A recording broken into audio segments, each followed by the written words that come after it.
आप सभी को जय मसीह की, प्रेज द लॉर्ड। और जिस भी तरीके से आप लोग अभिनंदन लेते हैं, मैं बहुत ही शुक्रगुजार हूँ परमेश्वर का कि आज के दिन से ही, जो कि वेंसडे पड़ रहा है, हम लेंट के एक सीजन को क्रिश्चियनिटी के अंदर हम सेलिब्रेट करते हैं। और उसी को लेकर मुझे लगा कि कुछ ऐसी बातें हैं जो कि मुझे आपके साथ शेयर करना चाहिए, क्योंकि रिसेंटली मेरे पास एक कॉल आया था और उन्होंने मुझसे बस पूछा कि भैया ये लेंट का डेज जो चालू होता है, ये 40 दिन का जो लेंट है, इसे हम कब शुरू करें, क्योंकि जब शुरू करते हैं तो ऐसा लगता है कि 6-7 दिन एक्स्ट्रा हमने फास्टिंग कर लिया है। जब तक हम गुड फ्राइडे तक पहुंचते हैं, जब तक हम लोग ईस्टर तक पहुंचते हैं। तो बेसिकली मैंने उनको बस बताया कि लेंट तो वैसे वेंसडे जो कि फरवरी 18 2026 आज से शुरू होता है, और थर्सडे अप्रैल 2 तक, जो कि गुड फ्राइडे से पहले वाला दिन है, वहाँ तक हम एक क्रिश्चियन ऑब्जर्वेंस को सेलिब्रेट करते हैं या उसको रखते हैं। सेलिब्रेट नहीं करते हैं, बेसिकली सेलिब्रेट करने के बारे में जब भी हम कहते हैं तो हमें लगता है कि कोई उत्सव या कोई खुशी की बात को हम सेलिब्रेट करें। लेकिन आज हम देखेंगे कि लेंट के बारे में बाइबल हमसे क्या बात करती है। क्या बाइबल में कहीं ऐसा लिखा हुआ है कि हमें 40 दिन के फास्ट को ईस्टर में मैंडेटरी कंपलसरी तरीके से क्या हमें उसे रखना चाहिए या नहीं? ये बाइबल में फास्टिंग के बारे में एक बिब्लिकल गाइडेंस, बाइबल आधारित दृष्टिकोण हमें क्या मिलता है? तो आइए शुरू करते हैं। जब हम मत्ती रचित सुसमाचार उसका 6वां अध्याय देखते हैं तो हम देख पाते हैं कि वहाँ कहीं ऐसा नहीं लिखा हुआ है कि हमें 40 दिन का उपवास करना है। काफ़ी बार जब हम ट्रेडिशनली चीज़ों को देखते हैं तब हमें ये दिखता है कि यीशु मसीह ने भी 40 दिनों का उस उपवास को रखा, जब वो पवित्र आत्मा के द्वारा उस जंगल के रास्ते में लीड किया गया। तो हमें भी लगता है कि शायद ये वही उस ट्रेडिशन का या उस परंपरा का जो है एक सिमिलैरिटी एक है, जो आज हम अपने जीवन में अप्लाई करते हैं। हो सकता है कि उसमें कुछ ऐसी सिमिलैरिटी है, लेकिन हमें समझना है कि बाइबल हमें उपवास के बारे में क्या सिखाती। जब मत्ती रचित सुसमाचार उसका 6 अध्याय और उसका 16 पद देखते हैं तो वहाँ इंग्लिश में ऐसा लिखा है कि and when you fast do not look gloomy like the hypocrites for they disfigure their faces that their fasting may be seen by others.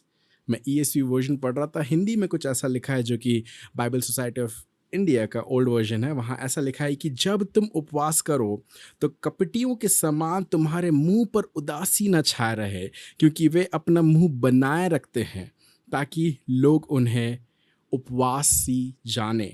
मैं तुम्हें सच कहता हूँ कि वे अपने उपवास का फल पा चुके।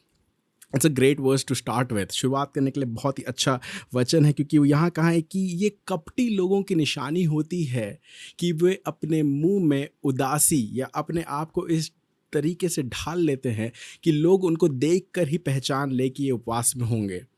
उपवास रखना एक स्पिरिचुअल डिसिप्लिन है जो बाइबल हमको सिखाती है। जैसे यीशु मसीह ने स्वयं यहाँ कहा कि जब तुम उपवास करो, इसका मतलब ये नहीं कि अगर तुम उपवास करते हो। जब भी तुम उपवास करते हो, जब भी तुम स्पिरिचुअल प्रैक्टिस करते हो, तो बहुत ज़रूरी है कि हम इस तरीके से उपवास करें। क्योंकि आगे देखिए वचन में क्या लिखा है, वहाँ लिखा है परंतु जब तू उपवास करे तो अपने सर पर तेल मर और मुँह धो। इट्स ऑलमोस्ट लाइक आप अपने आप को रिफ्रेशिंग तरीके से लोगों के सामने प्रस्तुत कर रहे हैं, ताकि लोग नहीं परंतु पिता जो तुम्हें गुप्त में देखता है तुम्हारे बारे में ये जाने कि तुमने उपवास रखा है।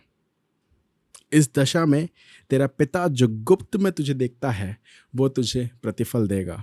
जो लोग दिखा दिखा कर उपवास करते हैं उसके बारे में एक सरकास्टिक तरीके से यहाँ लिखा हुआ है कि वे लोग अपना फल पा चुके। बेसिकली उनको कुछ नहीं मिलने वाला, right?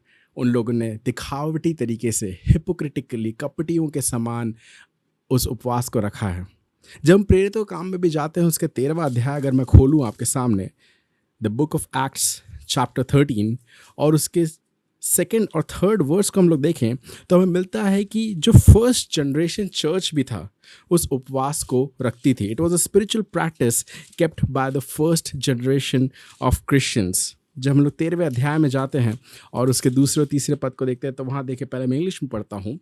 While they were worshiping the Lord and fasting, right? The Holy Spirit said, बरनबास और पौलुस वहाँ पे जो साउल था, उन लोगों को सेवकाई की बुलाहट के लिए वो लोग प्रार्थना कर रहे थे। और सिर्फ प्रार्थना नहीं कर रहे थे, वो सिर्फ आराधना नहीं कर रहे थे। यहाँ पे लिखा है कि वो लोग उपवास सहित प्रभु की उपासना कर रहे थे। और जैसे कि हम लोग ने पहले देखा कि मत्ती रचित सुसमाचार उसके 4 अध्याय में उस 40 दिन और 40 रात तक के उस उपवास के बारे में हमें यीशु मसीह का दिखता है, राइट। तो फास्टिंग एक स्पिरिचुअल डिसिप्लिन है, लेकिन लेंट एक चर्च ट्रेडिशन है।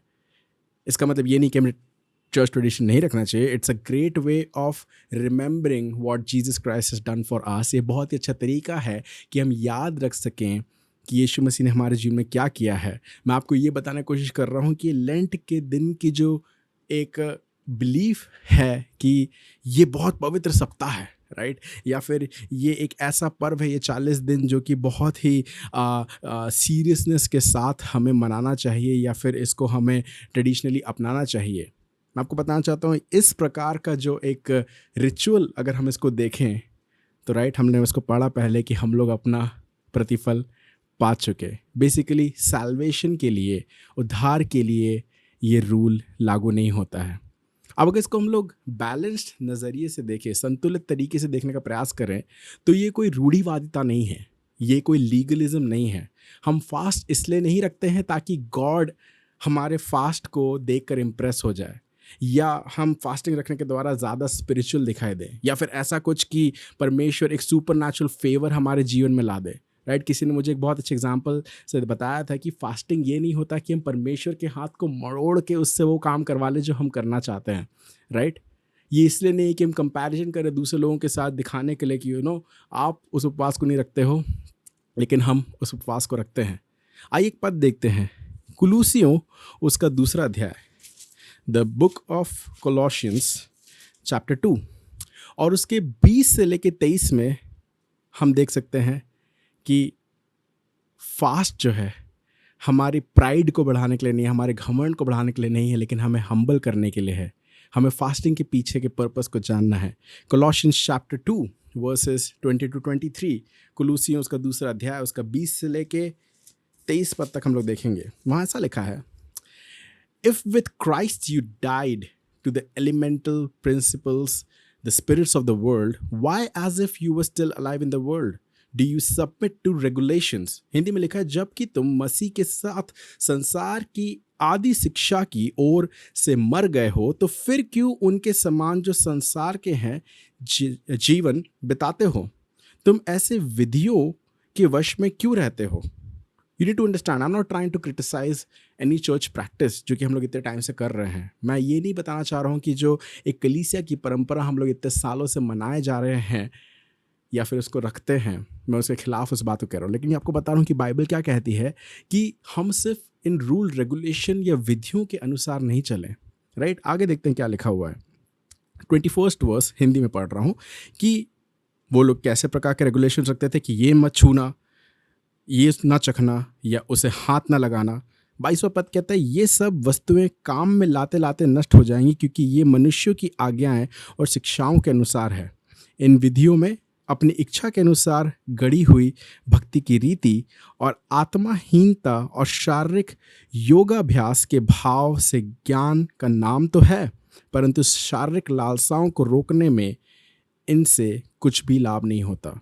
It is so true. आज के टाइम भी हम देखते हैं कि लोग फास्टिंग के बारे में अपने आप को एक ऑब्जर्वेंस के रूप में वहाँ पे दिखाते हैं कि हम उपवास कर रहे हैं, हम दिखाते हैं कि हम फास्ट रखे हुए हैं, लेकिन उनके जीवन में कोई बदलाव नहीं आता। इंग्लिश में 23rd वर्स को हम लोग देखें तो ऐसा लिखा है, These have indeed an appearance of wisdom, ऐसा लगता है कि बहुत ही अच्छी चीज़ है, in promoting self-made religion and asceticism।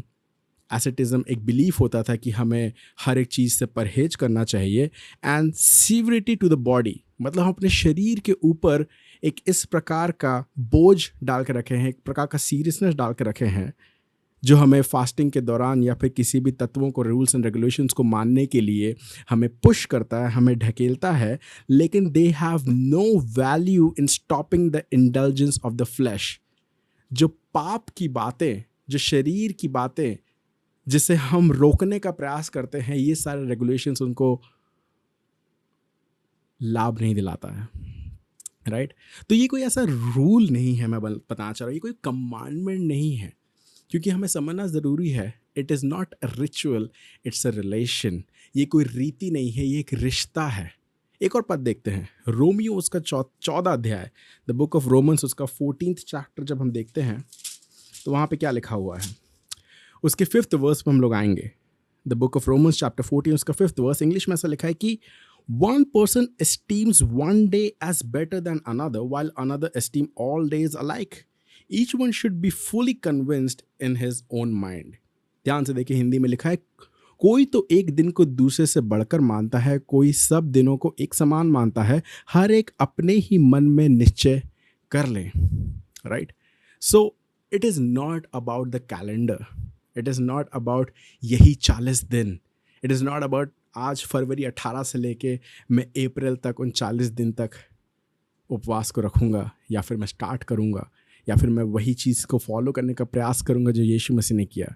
हम देखेंगे, मैं सोच रहा हूँ कि इस वीडियो के बाद मैं एक और वीडियो बनाऊँ कि यीशु मसीह ने जो 40 दिन के उस फास्टिंग को रखा, उसका बैकग्राउंड क्या है, उसका स्टोरी क्या है, वो वहाँ तक पहुँचे कैसे और आगे कहाँ जा रहे थे, वो एक अलग एक कॉन्टेक्स्ट में, राइट, वो चीज़ें वहाँ पर लिखी हुई है।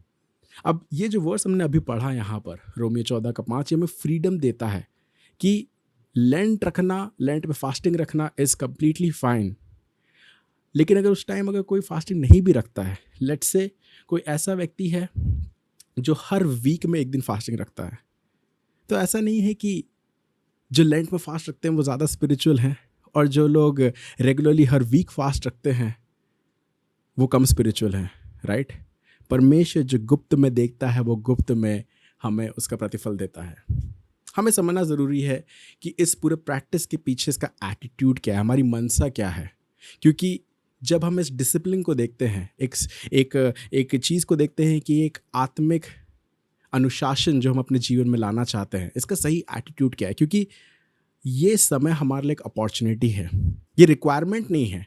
हमारे लिए ज़रूरी है कि हमारा हार्ट का अलाइनमेंट सही होना चाहिए, और ये सिर्फ परफॉर्मेंस के लिए नहीं होता, क्योंकि परमेश्वर जो बाहरी रूप को नहीं देखता, वो हमारे अंदर तक देख सकता है।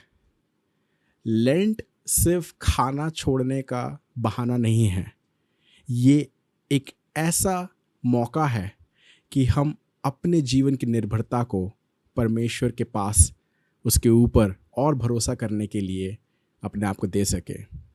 सो ट्रेडिशनली जब हम रीति रिवाज के तरीके से देखें या सभ्यता के अनुसार देखें, तो लेंट फोकस करता है रिपेंटेंस, है ना, या एक रिफ्लेक्शन, एक सेल्फ रिफ्लेक्शन को, एक सिंप्लिसिटी, या फिर उस क्रूज की तैयारी के लिए, राइट?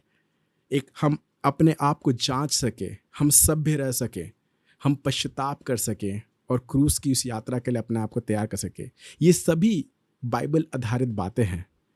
अगर कोई 40 दिन फास्ट रखना चाहता है, तो सबसे पहला सवाल उसके जीवन में ये होना चाहिए कि वो क्यों इस फास्टिंग को रख रहा है। और अगर आपका जवाब ये है कि मैं अपने आप को हम्बल करना चाहता हूँ या चाहती हूँ, मैं क्रूस पर, उस क्रिस्त पर फोकस करना चाहता हूँ, मैं अपने फ्लैश को, अपने शरीर को अनुशासन में लेकर आना चाहता हूँ, मैं क्रूस के लिए अपने दिल को प्रिपेयर करना चाहता हूँ, तो ये बहुत सही जवाब है। लेकिन अगर आप ये कहते हैं कि क्योंकि सब करते हैं करना ज़रूरी है, या फिर अगर आपको ये लगता है कि नहीं, अगर मैंने इस समय में फास्ट नहीं किया तो मुझे गिल्टी महसूस होगा, या फिर आप कहते हैं कि मैं इस समय जब करता हूँ तो मुझे ज़्यादा स्पिरिचुअल फील होगा, right? It is not about feeling. ये हमारे मन में चल रहा है उसके बारे में नहीं है। फास्टिंग परमेश्वर के साथ जुड़ने के लिए है, राइट? ये एक सीक्रेट डिवोशन है, ये एक ऐसी बात है जिसे आप गुप्त में करते हैं, लोगों के सामने नहीं करते हैं।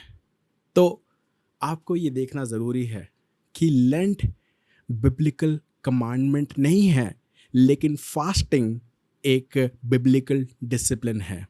लेंट बनाना बाइबल आधारित कोई नियम नहीं है, कोई कानून नहीं है, कोई आदेश नहीं है, लेकिन उपवास करना बाइबल आधारित अनुशासन है।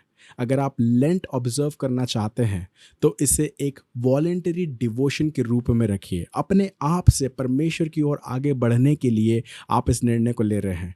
इसको ऐसे मत रखिए क्योंकि ये एक रूल है जो पूरे संसार में सारे चर्चेस मिलकर करते हैं और हमें अपने आप को मसीह होने के नाते ये दिखाना ज़रूरी है कि हम उपवास करते हैं, हम अपने आप को तोड़ते हैं, अपने आप को काटते हैं, अपने आप को दुखी दिखाते हैं।